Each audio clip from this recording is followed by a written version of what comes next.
Did you hear the news?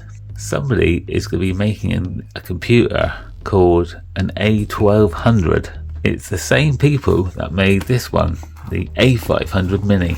This is a mini version of the Amiga 500 that many of us had back in the 90s. And this is RetroGames. This one came out, I think it was something like 2022. They gave us the Amiga 500 Mini. We got a tank mouse that looks like that. And then we got this gamepad, which is something like the CD32 pad.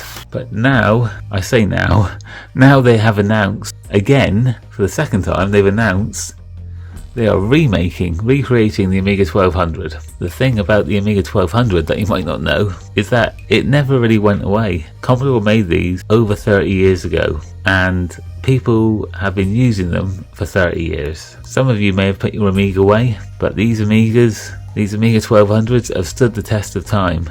Do you want to see what an Amiga 1200 looks like now?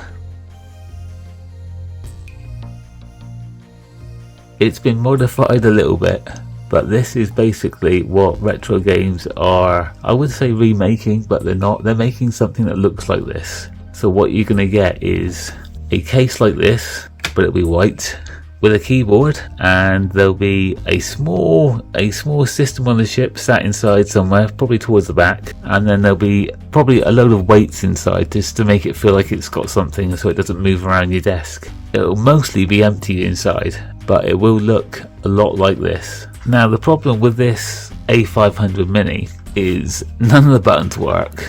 They're just there for show. It's nice to look at. You know, if you're nostalgic for the Amiga, you can just keep this kicking around the place like an ornament. But you can't do everything that you could do on the Amiga with this. You have to plug a keyboard in, a mouse in, and you're going to want to add games to it or add software to it, so you need a memory stick. But you rapidly run out of ports on this one, because you've got memory stick for your data, your extra games, your software, keyboard, mouse, gamepad. You can't do that on this.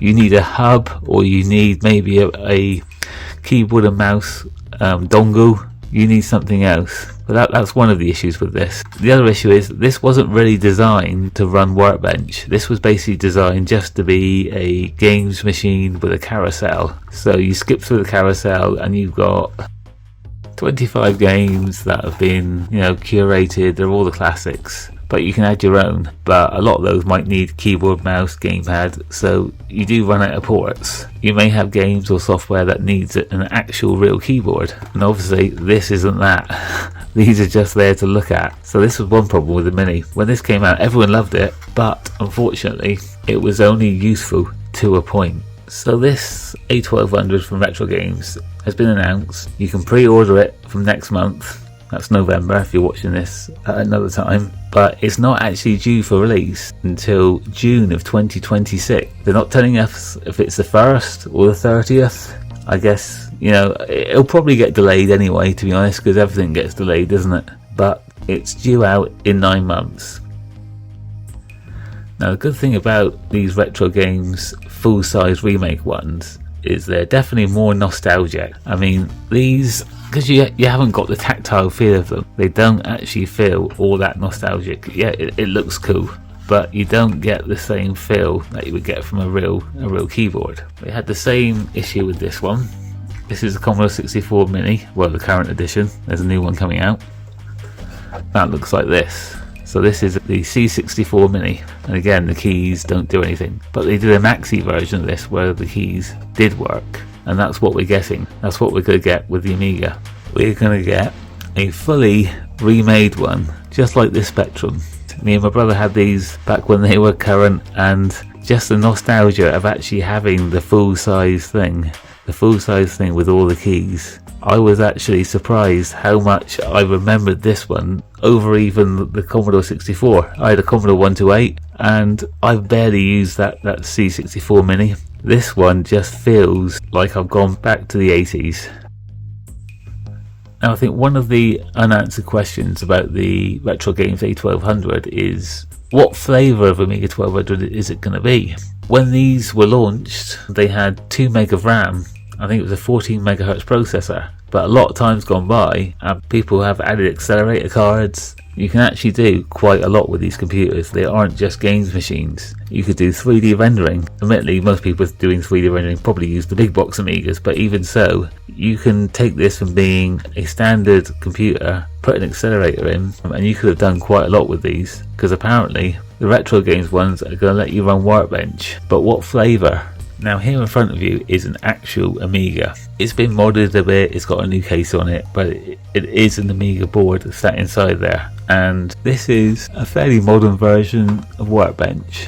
Well, this is actually Directory Opus running a Workbench replacement, but it's a fairly modern operating system. Are we going to be able to run this on the A1200? How is Workbench going to work? Is there going to be storage for us to modify it?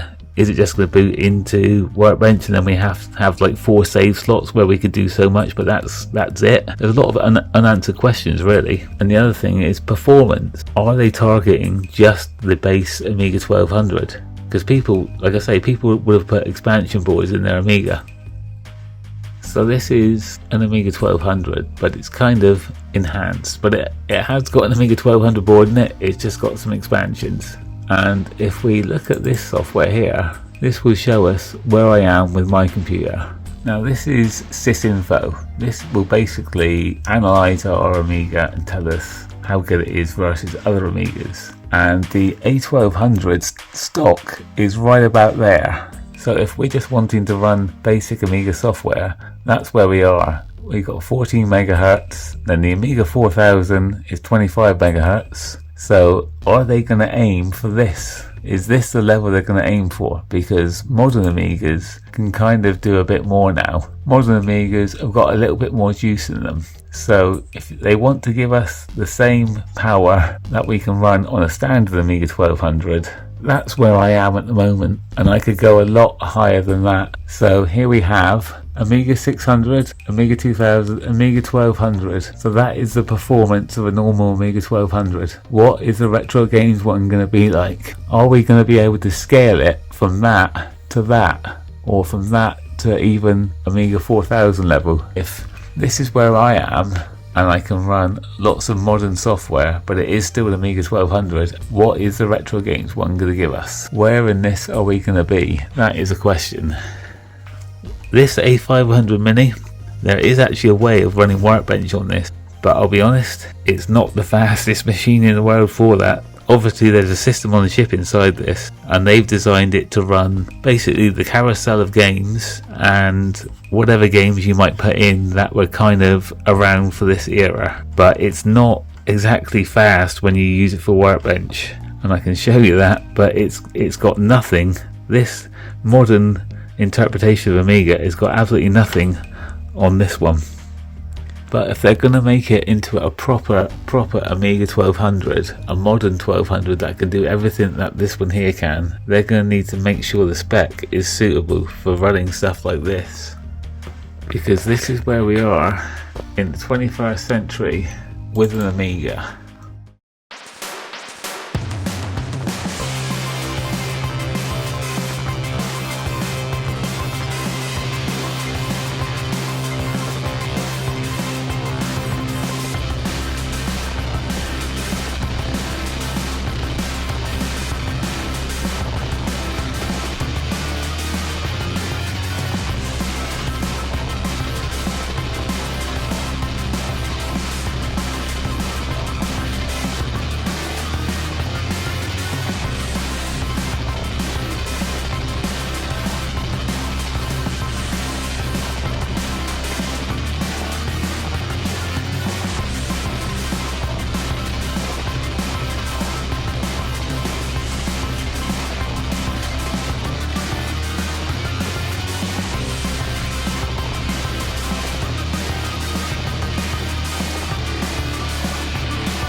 So Retro Games, are you going to tell us where we're going to be with this? Are we going to be able to scale it?